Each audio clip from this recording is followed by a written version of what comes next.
Few people have left as complicated a legacy on the NFL as Michael Vick. There is no doubt he was absolutely a once-in-a-generation talent, and his playstyle literally redefined what teams look for in a franchise quarterback. He ushered in a new generation of mobile quarterbacks that we still haven't seen the end of. However, there is no getting around his conviction in 2007 that totally derailed his career. That 21-month prison sentence in his prime changed the trajectory of his career, and for many poisoned his legacy on the game permanently. I'm Jake with FootballLore, and today we will be exploring the life and legacy of Michael Vick and his nearly Hall of Fame NFL career. If you like football videos like this, then be sure to press the like button. It helps us out in the algorithm, and we're trying to hit 10,000 subscribers this year. Anyways, Michael Vick was born in Newport News, Virginia in 1980 to his still teenage parents. He was their third child, and while they would add one more, it was a large household with a lot of athletic talent. Their financial conditions were not the best. His mom worked 2 jobs and his dad worked nights in a shipyard, but they still were on government assistance and lived in the Ridley Circle housing project. This was a very rough neighborhood where robberies, drive-bys, and drug dealing were not uncommon at all. Even after Vick became an all-pro athlete, the neighborhood stayed a hotbed for criminal activity within the city limits. Sports were viewed as one of the ways for people to escape the confines of the community. Vick wasn't one to get too caught up in the street life at a young age. He instead took up fishing and even says in interviews it was a good escape from his community. His father frequently had to travel or work nights, but he did teach his sons football from an early age. Michael always had an insane amount of raw speed and earned the nickname Bullet for how fast he was on the field. This led to him taking the game more seriously, and his nickname changed to Ookie. He started to spend a lot of time with his older cousin Aaron Brooks. He also played quarterback and helped guide Vick. Aaron was no slouch in his own right and would end up playing for 8 seasons in the NFL. His focus on football really did help keep him out of trouble, and his parents thanked the game for being able to keep him off the street. He started his high school football career at Homer Ferguson High School, and while he wasn't a starter his freshman year, he would go on to lead the varsity team for the next 3 years. He was an absolute menace once he got the opportunity to start. He and his coach would transfer to Warwick High School when Ferguson closed after his sophomore season. Over his career, he had 4,800 passing yards alongside another 1,000 yards rushing. He had over 60 combined career touchdowns and even had a game where he scored 9 touchdowns in a single outing. Obviously, this type of performance attracted lots of D1 attention, and he ended up needing to choose between Syracuse and Virginia Tech. He ended up choosing Virginia Tech since it was close to home, and he moved out of the projects into the dorm with a full ride scholarship in hand. In 1998, he was redshirted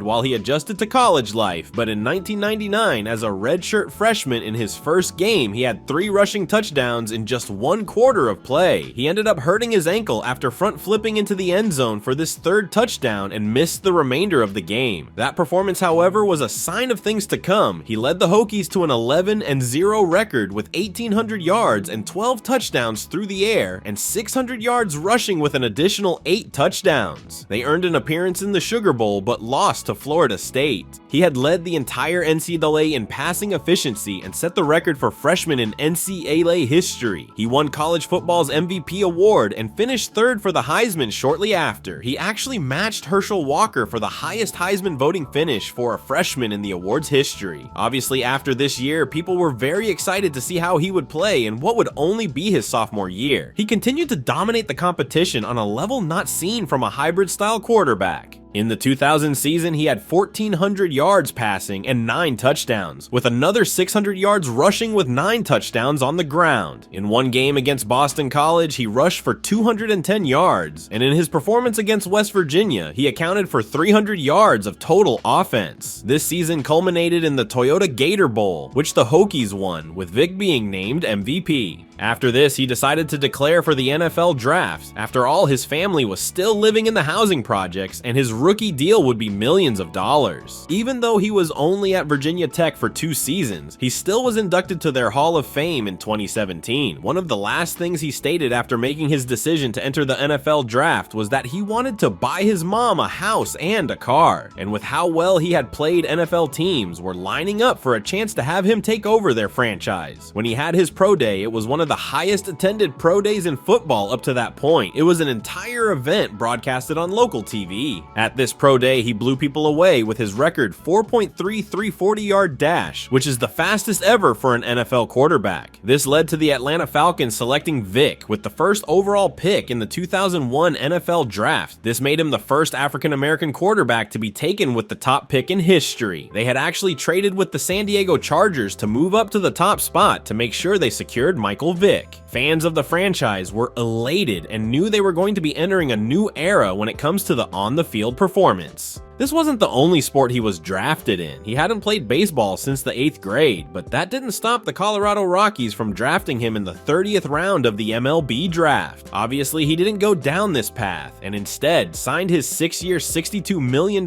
contract with the Atlanta Falcons. He wasn't going to immediately take over full starting duty for the Falcons. Instead, they looked at him as a project quarterback who needed to refine his passing before playing full-time. In his first game, he saw limited action, but helped secure a 24-16 victory over the Panthers. It wasn't until the Falcons faced the Cowboys in November where he started and threw his first touchdown pass to help secure a 20-13 victory. In the season finale of their season, he accounted for 234 yards of total offense, which was 98% of all the Falcons' yards in the game. In his first season, he started just 2 times and played in 8 games and still managed to throw for 785 yards and 2 touchdowns while rushing for 300 yards and 1 touchdown. Obviously, it wasn't fair to judge him off this since he hadn't actually started. In 2002, he ended up starting 15 games and put together a season where he passed for 36 yards and 16 touchdowns alongside 800 rushing yards and 8 touchdowns. He even set an at the time single game record for quarterback rushing yards with 173 yards. The Falcons even made the playoffs where they defeated the Packers in the wildcard round before losing to the Donovan McNabb-led Eagles in the divisional round. This was the first year he made the Pro Bowl, and he became a fan favorite in Atlanta with his jersey selling like hot cakes.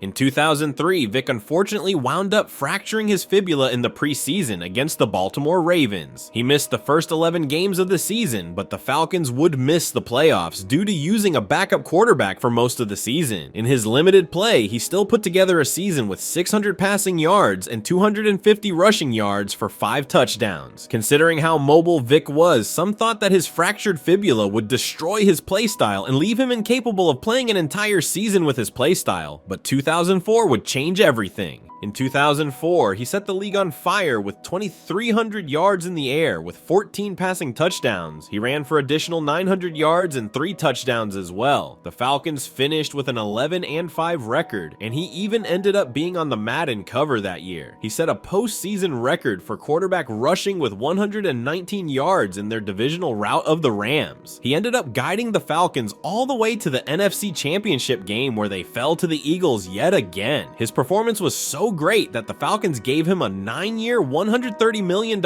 extension in December, and he ended up coming in second in NFL MVP, voting behind Peyton Manning. In 2005, he made yet another Pro Bowl and threw for 2,400 yards and 16 touchdowns alongside 597 yards and 6 touchdowns. However, the rest of the Falcons team left much to be desired when they ended up with an 8-8 record, missing the playoffs. The thing about Vick is that he was electrifying to watch. There weren't many quarterbacks at the time that were a constant run threat like Vick. In an era dominated by Peyton Manning, Brett Favre, and Tom Brady, Michael Vick was a breath of fresh air for NFL fans wanting to see something new. It was also hard to defend against him. Most teams practiced for quarterbacks who stayed in the pocket and didn't move much. Vick was impossible to contain, and each play was a risk he would take off 40 yards down the field. In 2006, Vick became the first quarterback to rush for over 1,000 yards in a single season. He threw for 2,400 yards and 20 touchdowns alongside just over 1,000 yards, rushing for additional 2 touchdowns. The Falcons' defense was in shambles though, and with a 7-9 record, they missed the playoffs again. At this point, everyone knew Vick was an elite quarterback, but everything would change before the 2007 season. In April of 2007, an investigation began in Bad News Kennels in Surry County, Virginia. The property was owned by Michael Vick and reportedly worked as a breeding kennel. Investigators soon discovered a darker purpose when they found evidence of a dog fighting ring on the property. Over 70 dogs were found on the property, and many showed signs of injuries related to dog fighting. This, alongside other physical evidence of betting and fighting, was gathered as the police searched his property. In July of 2007, Vick and 3 others were charged with felonies relating to a 6-year interstate dogfighting ring they had been running. The allegations included Vick having high-stakes gambling at these events, and the kennel brutally taking out dogs that didn't live up to their combat expectations. Obviously, America loves their dogs, and even I personally can't imagine forcing my dog to partake in a fight for any reason. This led to a huge outcry that Vick should be permanently banned from the NFL, and he started to have animal rights protesters outside of his courthouse while on trial. All of his endorsements were cut, and his products were not selling to anyone. Obviously, this also voided his conduct policy and his contract with the Atlanta Falcons, so his cash flow came to a trickle. He was on trial and soon realized his best bet was going to be taking a plea bargain to avoid more serious charges and sentencing from the federal court system. The federal court system does not mess around, and with an over 90% conviction rate, there was little Vick could do other than come to the negotiating table. The second he pleaded guilty to these charges, he was suspended from the Falcons organization, and a letter from Goodell to Vick outlined his actions as illegal and reprehensible. He was suspended from the NFL and left his reinstatement down to how much he cooperated with authorities in aiding their investigation. It was also announced that the Falcons were going to recover a portion of Vick's signing bonus. The Falcons demanded 20 of the $37 million bonus back, and their main reasoning was that Vick had knowingly participated in illegal activity alongside using team funds to help the operation function. When it came to sentencing, Vick was given 23 months in federal prison, and under the Truth in Sentencing guidelines would be spending at least 85% of his sentence behind bars. He would spend the first 18 months of his sentence at a federal penitentiary in Leavenworth, Kansas, before being transferred to house arrest for the remainder of his sentence. This led to huge financial issues, and in 2008, he wound up filing for Chapter 11 bankruptcy. He filed with assets worth less than $50 million, with over $50 million in debt owed.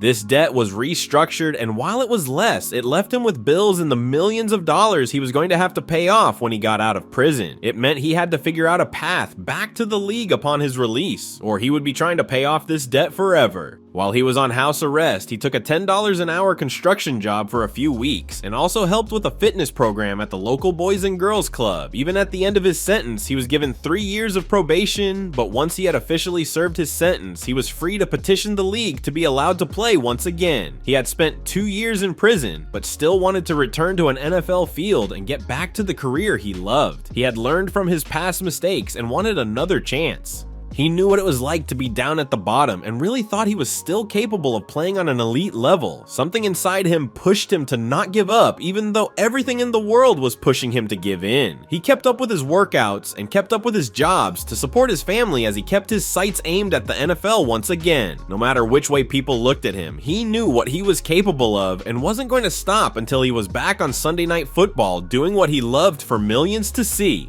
Michael Vick really did apologize for his former actions. He started working with animal rights organizations to help spread the message of better treatment of animals. He also donated his time and money to several organizations that help prevent organized dog fighting. I feel like once people have served their prison sentence, they should be given a chance to re-enter society, and he hired a legal team to help him petition the league to be given another opportunity to play. Since he was still technically under contract from the Falcons, they considered trading his rights, but instead decided to cut him before he could be traded. Vick took the personal mentorship of Colts coach Tony Dungy. Eventually, Goodell relented and allowed any NFL team to allow Vick to be signed to a contract. He had gotten back into football shape and had proven through interviews he was capable of making good off-the-field decisions that would keep him on the roster. He would be signed to the Philadelphia Eagles on a 1-year contract worth $1.6 million with no money guaranteed. Vick was going to be eligible after the 3rd week of the season, and it's reported that Donovan McNabb personally lobbied Andy Reid to give him another chance. He didn't end up seeing the field much this season, but he did have a performance in week 13 where he threw and rushed for a touchdown. He even won the team's Ed Block Courage Award, which is supposed to show commitment to the game and sportsmanship. He was beloved by the locker room and was a key part of the team's strong winning culture. In the playoffs, he threw the longest touchdown pass of his career with a 76-yard pass to Jeremy Maclin. In 2010, Donovan McNabb was traded to the Redskins, and the Eagles picked up the second year of his contract to keep him on the roster. When Kevin Kolb received a concussion, Michael Vick was put into the starting role once again and wouldn't look back. In his second game as a starter, he threw for 291 yards and 3 touchdowns alongside another rushing touchdown against the Jaguars. However, unfortunately, he suffered a rib injury in week 4 and would be forced to sit out a few weeks to recover. After coming back in week 10 against the Redskins, Vick passed for 333 yards and 4 touchdowns, alongside another 2 rushing touchdowns. This performance was so outrageous that the Hall of Fame actually asked for his jersey to display. He took the Eagles all the way to the playoffs, where they would be knocked out by the eventual Super Bowl champion Packers. However, he made yet another Pro Bowl and won the NFL Comeback Player of the Year award as a result of his performance. This came with another huge payday, as in the offseason, the Eagles signed Vick to a 6-year, $100 million contract with $40 million guaranteed. In 2011, Vick would start another 13 games, which gave him 3,300 passing yards alongside 600 rushing yards. These yards combined for 19 touchdowns, but only led the Eagles to an 8-8 record. In 2012, Vick got off to a rocky start, and many fans demanded that Reed replace him with Nick Foles. He remained the starter until he was injured in Week 10 against the Cowboys. This was an overall rough season with a 4-12 record, and he threw for only 2,300 yards and 12 touchdowns alongside 300 rushing yards and 1 touchdown. In 2013, he suffered another injury, and this time Nick Foles won the starting job, and Vick was relegated to carrying the clipboard yet again. He did manage to throw for 1,200 yards and rack up another 300 rushing yards for 7 combined touchdowns. After this, it was clear he was not going to re-secure his starting job, and instead, when his contract expired, he decided to sign with the New York Jets instead. He signed a 1-year, $5 million contract and took over the starting job to have a decent season with 600 passing yards and 153 rushing yards. At this point, Vick knew his days of being a starting quarterback was over. His speed had declined and his cannon arm was starting to degrade. He knew he could still play at an NFL level, but was content playing as more of a backup, so he decided to spend one last year in a backup role on the Pittsburgh Steelers. He signed a 1-year deal worth just under $1 million, and he ended up taking over for 5 games where he had 371 yards passing for 2 touchdowns and 99 rushing yards. After this, he suffered yet another injury, and many thought at this point his career was over.